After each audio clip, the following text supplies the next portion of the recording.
Hello, my name is Peggy Swartchild. I'm one of the co-owners of Material Possessions, and today we're going to put together a table for our May event.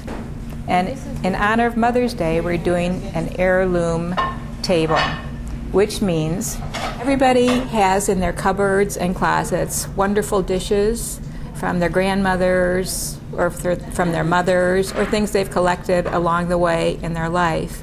And those are the plates and dishes that we're going to use today. This is a little bit different for us because usually we use the plates and products only that are within our store. So today we're going to update your dishes and bring to life things that have been in your past and special in your hearts and make them into a beautiful table for today. I've selected for our table some dishes that my grandmother has had and have been in our family since 1931. And I want to show them to you. These are plates that are black and white. They depict scenes from the University of Chicago. I have 12 plates, and each one of these plates is different. And they all depict a different building on the campus here in Chicago. They're very special to us, and while they may be a little busier than some plates that we all have, it's an extra challenge. We're going to take these over to a table and put them together with some current napkins and placemats and silverware, and you're going to see how you can create a table that is of today, but using things that are important to you from your family and that have special meanings in your heart. So here we are about to put together our table, and this is the black and white plate that we're working with. I think in thinking about this table, Jessica and I were wanting to really play up the plate. It is so historic and has a lot to say all by itself. So the way we went about doing this table was to try to find pieces that would really enhance the plate. First thing we looked for was what would present this plate the best, and what we did choose, I think, really was the charger. Jessica? Just to add a little bit of spring color, we chose a light green charger. It also warms up the plate a lot. The plate itself, which just has this nice cream background, almost takes on a green feel to it. But we felt like there was too much space in between the dinner plate and this kind of oversized charger. So we kind of wanted to add a transition piece to bring the two pieces together. So we came up with this second dinner plate. Also adding glass to the transparency is nice, and this different shape is nice, the octagonal with the rounds and with a little bit of scallop on the plate. This has a nice kind of clean, more modern look. It still is very traditional in feel, which of course the heirloom plate is. I think when you select a placemat or something to go under your plate, it's always important to know and consider what color your table is.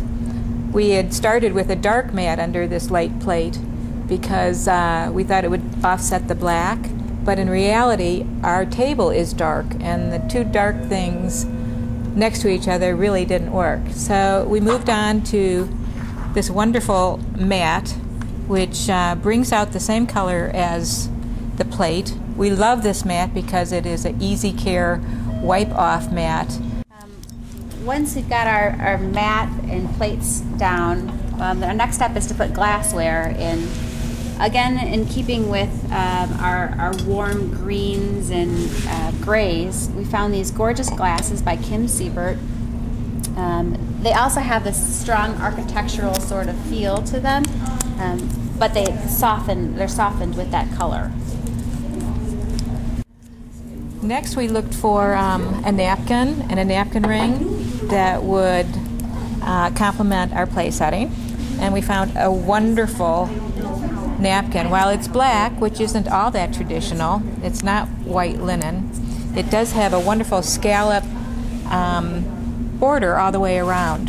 So that was the napkin we chose for this place setting. The last element that we need for our place setting is the flatware, and This is a flatware that has been around for, I would say, at least 20 years.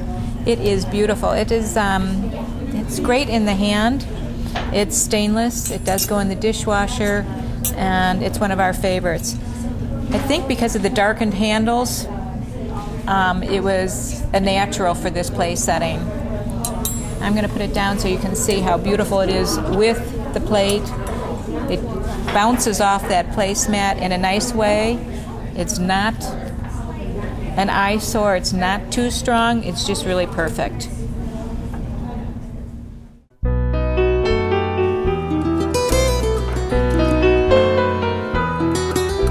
J'ai peur de mes rêves de faïence qui brûlent dans ma tête en silence sous des nappes de pierres immenses.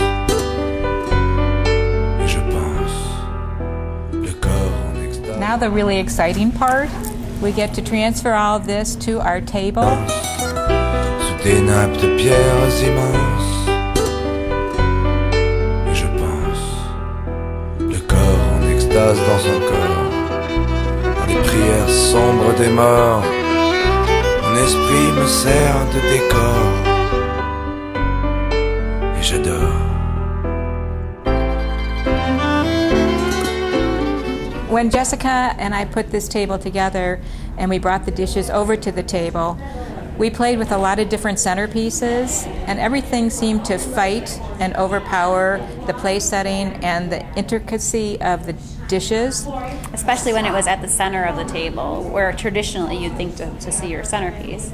So what we did was we created interest at the end of the table, and we used treasures that would be found on a trip or things that you have in your home that have some historic value, which our plates have historic value. So we used some pieces from China that, while they don't pertain to the University of Chicago, they do have a historical element.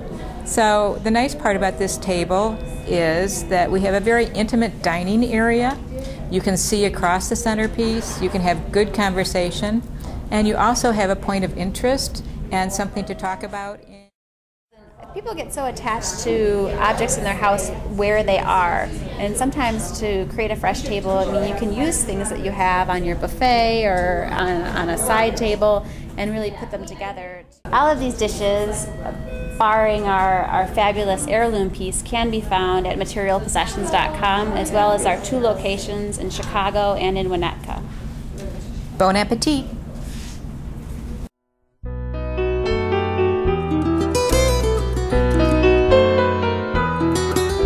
J'ai peur de mes rêves de faïence qui brûlent dans ma tête en silence sous des nappes de pierres immenses.